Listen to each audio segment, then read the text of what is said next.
ಕಂಪನಿಯ ಮಾಲೀಕ ಯಾವಾಗಾದ್ರೂ ಡೀಲ್ ಮಾಡಕ್ಕೆ ಹೋಗ್ಬೇಕಾದ್ರೆ ಅವರ ಕಂಪ್ನಿಯ ಲೇಸಿ ಪರ್ಸನ್ ಅನ್ನ ಆ ಡೀಲಿಗೆ ಕರ್ಕೊಂಡು ಹೋಗ್ತಿದ್ರಂತೆ. ಅವನು ಯಾವಾಗ್ಲೂ ಲೇಟ್ ಬರ್ತಿದ್ದ, ಮತ್ತೆ ಅವನ ಕೆಲಸವನ್ನು ಕೂಡ ಅವ್ನು ನೀಟಾಗಿ ಮಾಡ್ತಿರ್ಲಿಲ್ಲ. ಆದ್ರೂ ಕೂಡ ಆ ಕಂಪ್ನಿಯ ಸಿಇಒ ಅಂದ್ರೆ ಓನರು ಕಂಪ್ನಿ ಡೀಲ್ ಮಾಡೋ ಕಡೆ ಎಲ್ಲ ಅವನ್ನ ಕರ್ಕೊಂಡು ಹೋಗ್ತಿದ್ರಂತೆ. ಕಂಪ್ನಿಯ ಇನ್ನೊಬ್ರು ಎಂಪ್ಲಾಯ್ ಇದ್ರಲ್ಲ, ಇನ್ನೆಲ್ಲರೂ ಎಂಪ್ಲಾಯಿ, ಅವರು ಇದನ್ನ ಕಂಡು ಉರ್ಕೊಂತಿದ್ರಂತೆ.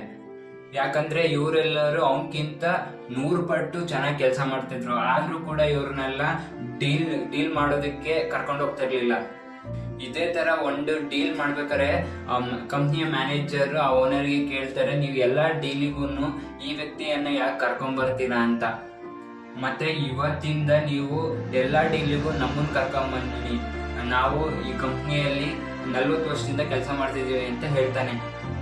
ಮತ್ತೆ ಸಿಇಒ ಇವ್ರ ಮಾತು ಕೇಳಿ ಈ ಸತಿ ಡೀಲಿಗೆ ಮ್ಯಾನೇಜರ್ನ ಕರ್ಕೊಂಡು ಹೋಗ್ತಾನೆ. ಸಿಇಒ ಡೀಲ್ ಕ್ಯಾನ್ಸಲ್ ಆಗಿದ್ ನೋಡಿ ತುಂಬಾನೇ ಬೇಜಾರಾಗ್ತಾರೆ.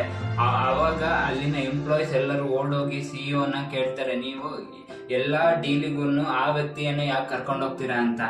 ಅವಾಗ ಸಿಇಒ ಹೇಳ್ತಾನೆ, ನೀವೆಲ್ಲರೂ ನಿಮ್ಮ ಫೀಲ್ಡ್ ನಲ್ಲಿ ತುಂಬಾ ಬೆಸ್ಟ್ ಇದ್ದೀರಾ, ಆದ್ರೆ ಅವನ ಫೀಲ್ಡ್ ಅಲ್ಲಿ ಬೆಸ್ಟ್ ಇಲ್ಲ, ಮತ್ತೆ ನೀಟಾಗಿ ಕೆಲಸ ಮಾಡೋದಿಲ್ಲ. ಆದ್ರೂ ಕೂಡ ಅವನ ಹತ್ರ ಒಂದು ಸ್ಕಿಲ್ ಇದೆ, ಆ ಸ್ಕಿಲ್ ನಿಮ್ಮ ಹತ್ರ ಇಲ್ಲ. ಆ ಸ್ಕಿಲ್ ಕಮ್ಯುನಿಕೇಶನ್. ಆ ಕಮ್ಯುನಿಕೇಶನ್ ಇಂದ ಒಂದು ಡೀಲ್ ನ 1 ಸೆಕೆಂಡಿಗೆ ಅವನು ಒಪ್ಪಿಸ್ತಿದ್ದ.